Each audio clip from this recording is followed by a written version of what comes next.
We are going live. Okay, we're live. Welcome, everybody. Another edition of a Husker Postgame show. Jeffrey Brown, I'm Jake Brown. Another tough loss. What do you think, Jeffrey? Another tough one. Yeah, first off, I want to say, want everybody to see my Nebraska camo shirt. I went duck hunting in Missouri this morning, and so this was camo. And then this is the biggest supporter of Nebraska football behind me. Otis Brown is a giant Nebraska Cornhusker fan. I don't know if everybody can see him. Odie, Yep. everybody. But you know what I think? Honestly, it was a tale of two halves. I mean, the first half, Nebraska looked. They always give us that, where they make us kind of cheer hard and think they're really getting better. And then the second half, it's like, oh my gosh, our second string quarterbacks just really played with a lot of fear, and and I don't understand it. Put so much pressure on the defense. That's my reaction. Yeah, the first half, much like last week, the first half was they played with a lot of heart, energy, passion. The defense was getting after the quarterback. I thought the running game was much better compared to last week against Illinois. Anthony Grant was doing his thing. We got on the scoreboard 10-0 early. But yeah, I think it's just a matter of the quarterback play. I think last week when Casey Thompson got knocked out, once that happened, we didn't have a chance. And I felt our game plan first half was really solid, but I think Minnesota, they're a good team. They started clamping down on the run, and I think our quarterbacks just couldn't move the ball downfield. Chubba Purdy or Logan Smothers did a little better at the end, but yeah, we were anemic in the passing game, and that makes it tough to win games. Yeah, we just set the defense up to be, then they couldn't stop them, and football's momentum, so it just changed really, unfortunately, a lot in the second half. So it was kind of very disappointing. Yep. So quick reaction. We just did that. Let's talk about, obviously everyone can see the score. Minnesota 20, Nebraska 13. They played hard today. But let's get into some of the highlights for the Huskers. Jeffrey, go ahead. Well, it's hard because I thought the first half, the first three drives were very good by the offense. You said it. The offensive line blocked good. Grant gained almost 100 yards in the first half and about 5 in the second half. So the highlights was the offense was doing pretty good, and the defensive line looked pretty good. They kind of shut down and actually knocked out the Minnesota senior quarterback, Tanner Morgan. Ty Robinson leveled him right before the first half. And then you thought coming into the second half with Minnesota bringing on a redshirt freshman, you'd have thought, wow, we're in a good spot. So that was the highlight for me, the first half.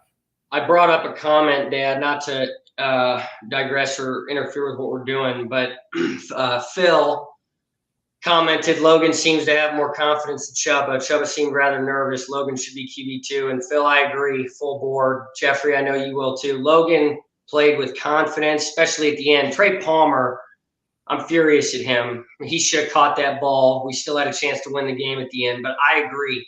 Logan Smothers played with more confidence. I think Chubba ran good today, especially in the first half. That'd be a highlight, how Chubba ran versus Casey's reluctance to run. But I totally agree. I think Logan Smothers should absolutely be the backup based on how he played today. He throws it with confidence. Yeah, he played in a slow down. He slowed down. He looked more comfortable. Chubba just was short arming his passes.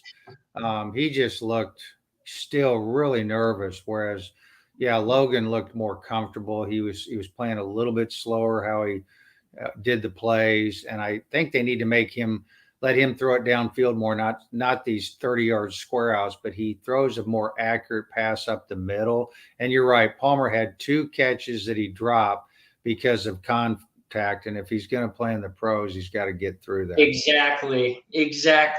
Trey Palmer's a guy who's been having a great year. He was one of the highlights we talk about, it seemed like every week, but the last 2 games, he has struggled. And if he wants to be a pro player, I agree, he's going to have to get tougher because Weatherford, the corner he played against Illinois, I forget his first name, but the all Big Ten corner, Weatherford, he was good, but I didn't think he was going up against anybody worth, at that level today, and he just couldn't make any play. So that was disappointing. But agree. Yeah. Any more highlights for you? Nope. That's it for me. I mean, Minnesota had, I thought their second string quarterback, the redshirt freshman, came in and played with a lot less fear than our young quarterback, Alex Mananis. I'm sorry, I'm going to get in trouble for that. Alex K. I'm Alex Manus, yeah. Yeah, he opened up in the second half. He threw vertical, and that opened up the Minnesota offense more, and that put pressure on Nebraska, and that opened it up for the running back, the running game. So that second string quarterback had less fear to go downfield with his passes, and he just played more aggressively than our young quarterbacks, and that was a highlight for Minnesota, I'm sure. Yeah. Yeah, that's, we hope to see, we sure wish we would have seen more of that from Chubba when he was in, taking shots downfield, having the confidence to do that, not being what do you got to lose at this point? I know. And I'm showing some comments down below, Dad, because we're getting quite a bit. Now, on that comment, Jory Knowlton, hope I'm not mispronouncing your name. I got to say, one of my highlights for today was our offensive line. That has been a group that has struggled mightily all year long. And I agree with you, Jory. We've got to start building up our pipeline. A defensive line especially, I think, has got to get better. But I think in this game, from what we're used to, the pass protection, our quarterback, Chubba Purdy and Logan Smothers, had time to throw the ball all game long. They did. And we haven't seen pass protection like that all season. So, yeah, if the quarterback, if they step up in the pocket, that was a good area for the quarterback today because the tackles did better. I also want to say that Bando is back in there, and he's a pretty good guard. And remember, Brock Bando. But remember, our two best linemen have been out from the start, and that's Nuruddin and Teddy Prochaska. I mean, they really are our two best. Now everybody loses players, but that hurts Nebraska because I think those two players and Nuruddin's going to be back next year. He's a 330-pound guard, so he's good. And I think Bando's back, so somebody should. Bando is starting. I think Bando's back next year. Somebody should write in and say, is Bando going to play? Is he a senior or does he have another year? So we should check that out. Rock Bando. Yep. So another comment, Mr. Mark, and this was something they showed during the game. I know we're talking about the Husker highlights, but Minnesota is 0-32 and they were down by 10 points at any point in the game. I also thought we would be the ones to continue that streak. We were up at 10-0 at one point, looking really good, and it just kind of fell apart. But I will say, to finish out the highlights, I think our offensive line, the pass protection was very good, the best it has been all year. The guy, Bryce Benhart, who I've been pretty tough on, played a lot better, in my opinion. I was watching him closely. I thought the whole offensive line did their job, especially for Anthony Grant. Now, other than that, I thought the defense, again, much like last week, they played with a lot of heart. They never gave up. And that's one thing I can say I'm proud of with this team, especially being 3-6. Our defense never gives up. The stop they had in the fourth quarter with a minute left to get the ball back. So at least they're playing with a lot of fire and energy and passion. But, yeah, I'd say it's the pass protection and the defense, especially in the first half, getting after Tanner Morgan and creating some stuff. But other than that, not many. So let's go in next to the lowlights. Talk about some of the lowlights. Jeffrey, take us away. Well, I've kind of already done this, and I don't want to beat him up too bad, but the young quarterbacks are still playing with too much fear. They're not comfortable at all. They got reps this week, which they didn't last week when Casey got hurt, so they should have been better prepared and a little bit calmer. There's a point where you get over the fear and you just get pissed, but Logan's the guy. I agree. He should be the quarterback next week against Michigan. Yep. He needs to get his opportunities, and Chubba just needs to, kind of just slow down and try to relax more. And I know they're trying to do that with him. So I think that's part of it. I think the defense, You know, I liked it. Well, a low light was just the defense in the second half. Couldn't stop Abraham. He Yeah. was full bore. And, you know, we've got a lot of young guys back there, but it's a low light. So I'll just leave it at that. Mr. Mark thinks we would have won that game with Casey Thompson playing. And hey, that's a good point. At least the younger quarterbacks are getting playing time. I agree with that. I think that's important. If Casey doesn't stick around next year, or some of these transfer portal guys don't stick around, like Trey Palmer, maybe, you know, if he declares for the draft, I think that's important to get these guys playing time. But yeah, my low lights again, it's Chubba, you know, in the first half, he was running good. He was not hesitating. Versus Casey Thompson, who doesn't ever want to run. I thought Chubba was just taking off. He was going. He was getting yards. But then when you got to start throwing the ball and you try to start doing these RPOs or these play actions, and you can tell. I mean, he underthrew that one pass in the fourth quarter where it was intercepted into double coverage. You can tell he's nervous. And that really is – that makes it so tough for any college player, but the quarterback who's got to be the leader of the team, when you're that nervous and you can't even throw it 40 yards downfield, you're going to have issues. But I agree. I think Logan should be the starter next week because I think the offense ticks better with him. I think he just has more confidence. Right. We would have won with Casey. I agree with the person that just wrote that in. I agree. And here's David Sawyer's, you know, saying Smothers needs to transfer this season. That's what we're talking about. You know, I don't think that Chubba Purdy looks like a 4-star perennial all-time recruit to me. You know, maybe they got that one wrong, but he doesn't look like he's got any confidence at all. The offense does not move with him under center. So I agree. I hope Smothers doesn't transfer, but I sure hope he's the starter next week in Ann Arbor because we got a hell of a game. Okay. That's going to be a tough one. But, yeah, low lights for me also, Jeffrey, like you. I thought when their backup quarterback came in for Minnesota, I didn't expect them to start putting up points, you know, and they just let it fly. That quarterback didn't seem to be nervous at all. He had confidence. He was letting it rip, and that really surprised me. I didn't see the defense losing momentum like that in the second half. And Ibrahim or Muhammad Ibrahim, he's unbelievable. He did his thing, shut him down in the first half, and then he went to town in the second half. So, right. All right. So let's go on to injury updates. They haven't said anything about Casey Thompson's injury, when he's going to be back. Maybe somebody in the comments has heard something we haven't.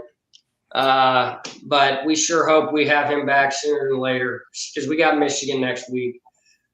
Yeah, and I don't think anybody else. I like to watch, you know, I kind of like to study the second unit and third unit, and I noticed they played a lot more young kids on defense, it wasn't because of injuries. I liked it that Toby Wright's getting in there a lot. I think he's going to be really good. He kind of backs up Gifford and Kolarevic at the nickel position where JoJo Doman used to play, and he's a big kid and fast. His dad was all Big 8 for Nebraska, so I'm glad he's finally in there. He's had blood clots and all kinds of issues, but he looked good. So I didn't see anybody else really hurt from an injury update on defense, and I don't think anybody on offense. No, not that I saw. Yeah, and Ramir Johnson got in a lot more on offense, so I know he's been hurt. So that's one thing we talked about last week. Ramir getting more playing time. Yeah, no, that was good to see him in there. So, but yeah, I think they came out of the game relatively injury free. So yeah, which is always a positive. Yep. Yep. You know, you saw Casey Thompson on the sideline. He wasn't suited up in pads or anything, obviously, but you sure hope we can get some updates this week on that because Michigan, obviously, they play Rutgers this evening, 6:30. Michigan 5th in the college football playoff ranking or college football playoff rankings. That's going to be a really tough game. It was in 2018 when we went down there, and you think if we don't have Casey, it's going to be probably a similar result. But how about Mr. Mark, Caleb Tanner? Love seeing a sack out of him. And I don't want anyone to think we're putting all the blame on the defense. They've been the guys keeping us in the games. they played their hearts out. And Caleb Tanner, even though he missed that tackle in the fourth quarter, he had a much better game. I agree. It was good to see him in the sack. He's one of those Husker players. All of a sudden, he didn't shine as much in his college career, and all of a sudden he'll go to the pros and he'll mature and do phenomenal because he's 6'3" and about 240 and built like a running back. I mean, he's going to probably put on weight. He looks like a stud. I mean, he's built like a stud. He'll probably be a great pro, but he's just now starting to hit his stride and halfway through his senior year. So I'm proud for him, but it's like, what took so long? But anyway. Where did we get him from? He was Georgia. Georgia, that perennial all-time school in Georgia. Yeah, because our ex-coach really wanted to make a mark and recruit in Georgia 2, 3, 4 years ago because they, like Louisiana with Mickey Joseph, those are two states that have really good high school football that don't always get mentioned. And he's Georgia. That's right. Mr. Mark, he's getting it right. Mr. Mark, that's right. And we actually took Caleb Tanner from, I believe it was Auburn, who we were fighting with to get him. It was the national signing day when we got him. I was in class when that happened. But, that was a big-time win. But, no, very good to see him get a sack. A guy that's played more games than any Husker in the history of Nebraska football. He started more games in a row than anybody else. I thought he played really well today. I give hats off to the defense. Even though in the second half they gave up some plays, I thought they played their hearts out. I did. Yep. So, all right. So injury updates. It's really just Casey Thompson. There weren't any other injuries today that we saw. Let's go in now to player of the game. Jeffrey, take it away. Well, I'm going to pick the Minnesota young quarterback, Alex K, because I don't want to mess his name up. The redshirt freshman. Like I said, he came in and he just started throwing deep passes. And the coach even said after the game, PJ Fleck, he said, we just opened it up more downfield, which I wish we would have done more like Logan did the last two passes at the end of the game for Nebraska. And they opened it up, and it opened up their running game, and the kids just let a couple of deep ones fly and made some completions. So he played without fear. He was aggressive. He ran good, and he showed a lot of spirit. And so I think he changed the momentum in the second half for Minnesota. So I don't think anyone expected that, right? A backup quarterback coming in, because they were doing, I was watching College Football Game Day this morning, and Tanner Morgan, the starting quarterback for Minnesota, his dad was a big part of the program, passed away recently. It had me in tears. It was a great story this morning. But really? I did not expect when he got knocked out for them to start doing some stuff on offense. That shocked me, and you got to give your hats off or tip your hats to Minnesota there. That backup coming in and playing with guts. Throwing the ball downfield. I don't think anybody in the stadium expected that. We had all the momentum. So I got his name wrong. I said Alex. It's Athen. So I'm sorry. That was my fault. Yeah, all good there. All good. Well, I think that kid played really well. I think that turned the tide of the game. I think that was huge for them to win ultimately. But mine's going to be Ibrahim, the running back. And I think that, going into this week, we knew he'd be the guy that we needed to stop. The game plan was stop the run, stop the run, stop the run. We did a great job in the first half. I think he had 16 yards total rushing in the first half. Obviously, that didn't carry on into the second half. But I thought, again, he's a pro back. He's going to get drafted. He's been there, it seems like, 15 years. He's a sixth-year guy because of COVID. But 138 yards on 32 carries and 2 touchdowns. He's a beast. He's carried Minnesota's offense since he's been there. So that's enough. To keep him bottled up. Did he gain more yards against us than Chase Brown last weekend? I think he did. Yeah. Chase Brown, I think, had 129. I can't remember. But and next week we've got another good back with Michigan. They're all kind of smaller, fast, stout back. What's the kid from Michigan? Is it Cornum or Cronum or Blake Corum? Yeah, he's good too. He's kind of small. He's phenomenal. Yeah. So Mr. Mark has another. I love Mr. Mark's comments. I agree here. I wish they'd use Oliver Martin too. He's our punt returner, sure-handed, a guy that makes catches, sure-handed like Jordan Westerkamp from years ago. I agree. That's a guy we haven't seen make any catches in the last couple of weeks. Well, but I'll say this. I technically agree with both of you, but I saw him drop a pass today that Logan threw, which wasn't a great pass, but Oliver dropped it. And with our quarterbacks, the way they play with so much fear, he dropped a square out that was a first down. And I thought, okay. You better not drop a pass with a Husker backup in the game, or you're not going to get another target. Well, no, that's like when Osborne was the coach. And if a running back fumbled ever, Osborne would gently tell him when they came off the field, if you do that again, you're sitting on the bench, because it takes Nebraska, 30 minutes to score a touchdown drive. So we can't fumble. So Oliver dropped a square out. I don't know if anybody else saw that, but we can't. I missed that play. I did.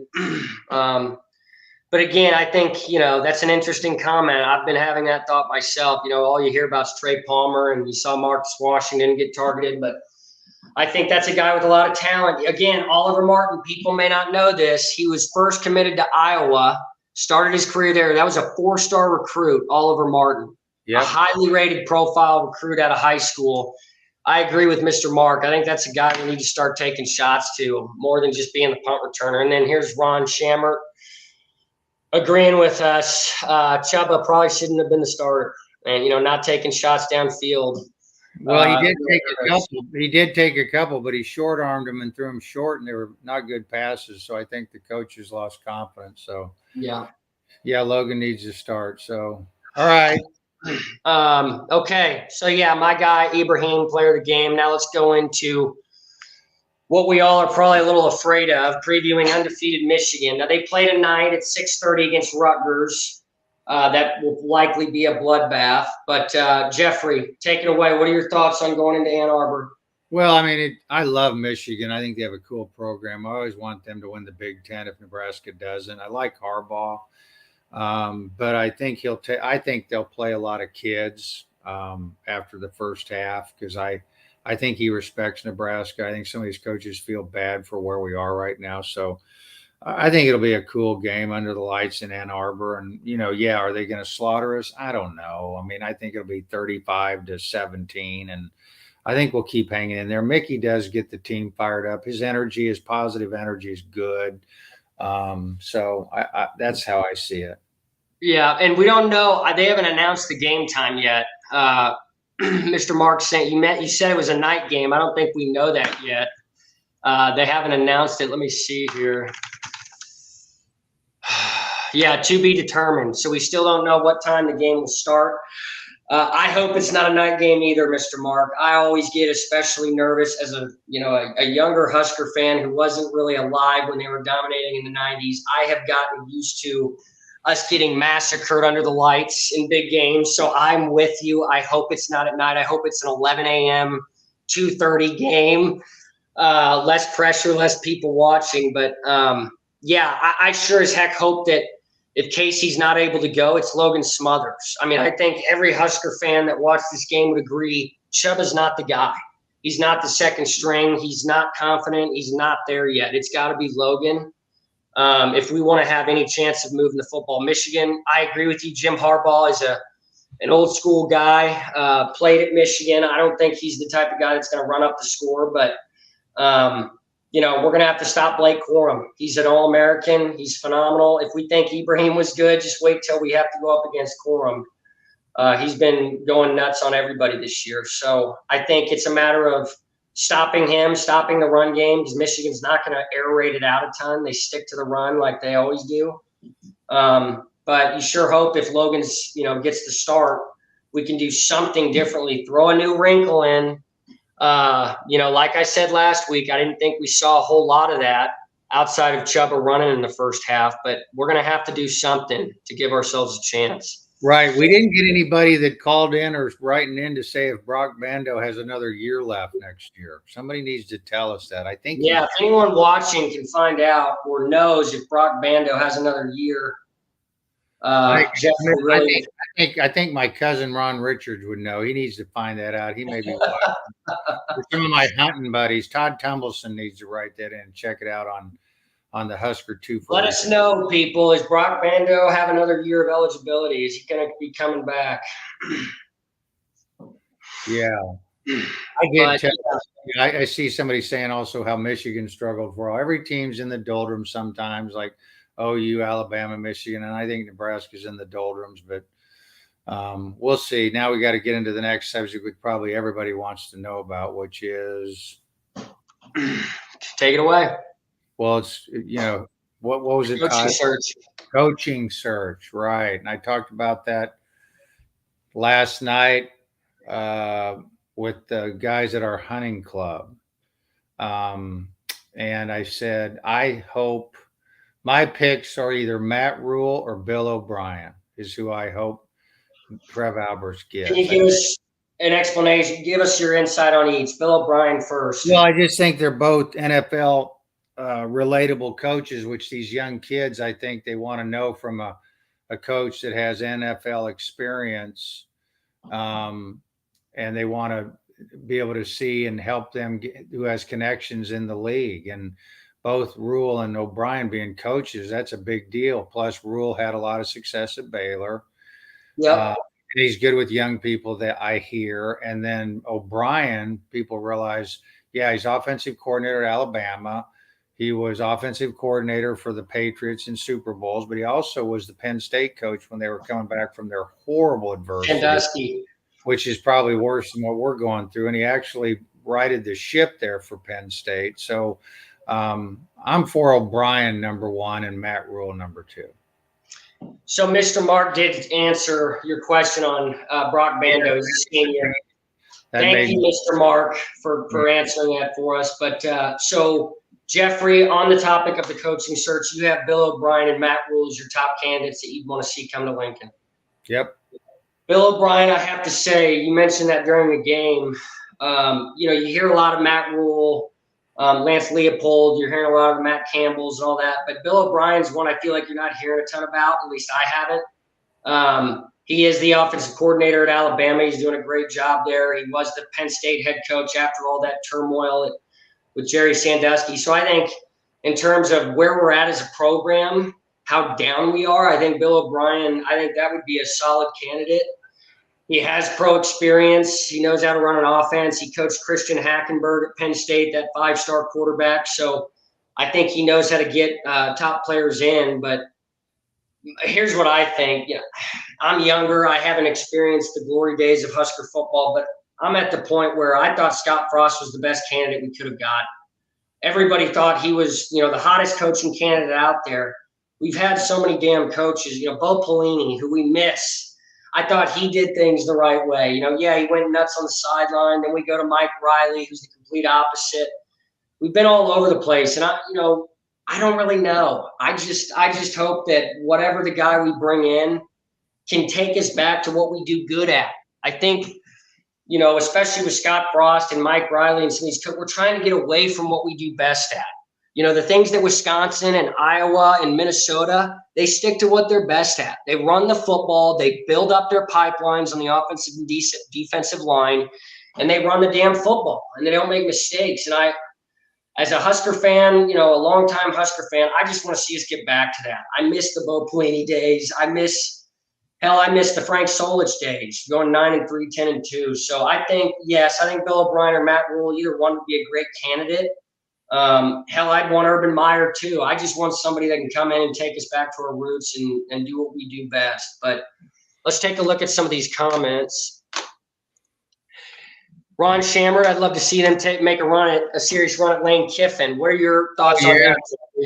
Oh, well, I said that a year ago when we were talking about stuff. And I know everybody thinks he's kind of, like Urban Meyer, they think there's a little bit of some character struggles there or something between Urban Meyer and Kiffin. But, people forget Lane Kiffin's daddy, Monty Kiffin, was the D coordinator for Bob Devaney and for Nebraska forever and for the Tampa Bay Bucks when they were Super Bowl. He's the best coach ever.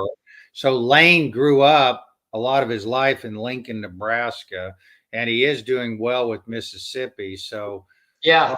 I put him right in there because he's younger than the two candidates I spoke about earlier. So yes, I go after Kiffin all day long, and he is an offensive coach, so he probably would be able to get a quarterback. I agree. Kiffin, he's a young coach. He's got that offensive mind. You see what he's doing at Ole Miss, and that's in the SEC.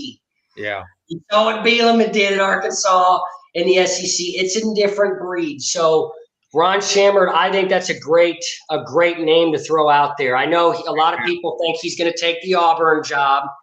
You know, a lot of people think he's going to go there. I think he'd be a great addition. I do. I think the way he runs his offense, I think, he could bring in a stud defensive guy to join him. But I think that's a really good name to be thinking about. Mr. Mark, he commented on Matt Campbell, the Iowa State. yeah. Fred Hoiberg's not panning out at it, running the basketball team. That has been a bust. But you don't agree with Campbell? You don't think he No, can I don't think he can recruit, and so I think all the guys we've talked about can recruit better, and I think that's what I'd say the difference is between him and the other three, and no NFL experience at all. Remember, Kiffin coached in the NFL too, not as a head coach, but he was, USC too. Remember years ago, USC. Then he went to the pros. Then he came back, did Florida Atlantic. He coached Devin Singletary at Florida Atlantic, the starting running back in the NFL. Bills. He coached Singletary at Florida Atlantic. So no, he's been all over, and I think that's a hell of a candidate to be talking about. Mr. Mark. Here's another comment on Logan. Should have been the starter. I think we all agree with that. We sure hope he's the guy. But here's another name, and I haven't heard this one much of it all. Gary Patterson. I know. I read about that. What happened with him? I don't know. I saw that he's in due diligence along with Matt Rule, which means they are talking to him. But I think he's too old and bleh. And is he? How old is he? I don't know. Mark Stoops been in Kentucky forever, and I think he's better than Patterson, but I think he's going to stay at Kentucky. I know he's having a tough year and he's turned them around, but I don't know. I still like the ones I like. I'm for Matt Rule, Bill O'Brien, Lane Kiffin at the top, Matt Rule third, and that's who I'd get excited about that. So I do like Gary Patterson. That is a name I've mentioned a while back, because I didn't really know what happened to him. I know, did he retire from TCU? They didn't push him out. He retired at TCU. I think he retired kind of, and he's a Kansas guy, I think is his native area. So he's big, Midwestern and great defensive coach. Cornhusker Corners found the age of Gary Patterson, 62. So he's not that old. But no, I think what he did at TCU, that's your school, Jeffrey. You're an alma mater TCU guy. For not knowing a lot about him, I think what he did at TCU was unbelievable, much like what Lance Lee tried to do at KU. Yeah, I know, but I think and you can't say he wasn't a good recruiter, because that's wrong. Because I follow recruiting and have been the last 10 years like crazy. He did recruit at TCU. He got some stud players, and that's why they were competing every year. I'm for O'Brien. He's a stronger, more definitive personality. I think O'Brien's a stud. So he did get – okay, so Cornhusker Corner saying he got washed out.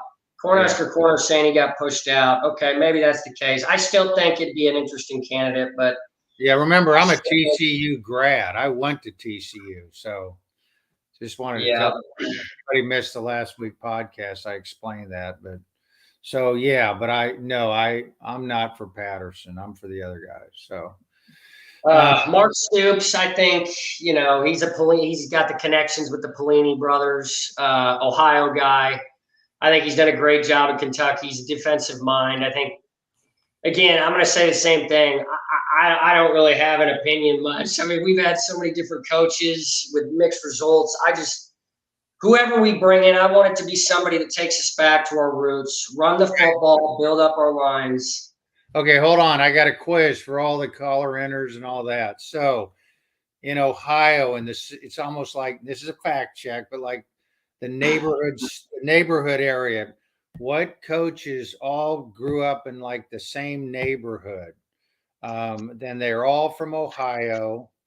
And we've named one of them, which is going to give up one family. Mark Stoop, the Stoop boys grew up like houses away from what other two coaches that coached in the Midwest big time football. And they all were buddies and they all wanted to go to Ohio State and none of them did because they were Ohio kids.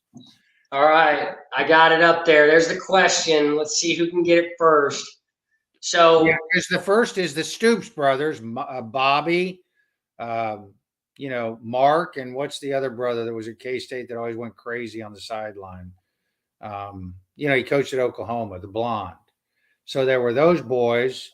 And then who was the other two coaches that grew up with him? And then the second question is, who is the best athlete of all of them? Wait, hang on. Stick to the first. So we got to get that answer first. So you're looking for, okay, so it's a group of guys. Yeah, who's the other two coaches? All grew up in the same Ohio neighborhood. Yep. You want me to just say? Wait, I got to say. Let's give him a minute to answer. Hang on. Do you know? I do, because you've only told this to me 100,000 times growing up. Yeah. Look, wait, Otis might know. Otis. Wait, hang on. Let's get the question back up. What coaches? Give more details, because I worded it crappy, Dad.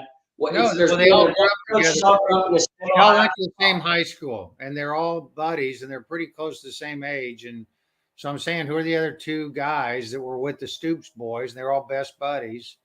And then who is the best high school athlete? And the only one of them that did get offered a scholarship to Ohio State to play football. All right, here we go. Cornhusker Corner. Somebody got one of them. So one is Bo Pelini. He was buddies with the Stoops boys. And who was the other one? And Pelini was the one that did get a scholarship. Was it Mark Mangino? That's right. Mark Mangino. The former Jayhawk head coach. That's right. Mark Mangino. And they all were there's so many there's such a tree in Ohio with coaches. I mean, that's where Urban Meyer came from. Nick Saban. They coached at Kent State, both of them, or went to Kent State, I should say. So yep. Ohio's got a lot of football talent. They sure do. Mangino's a name, boy.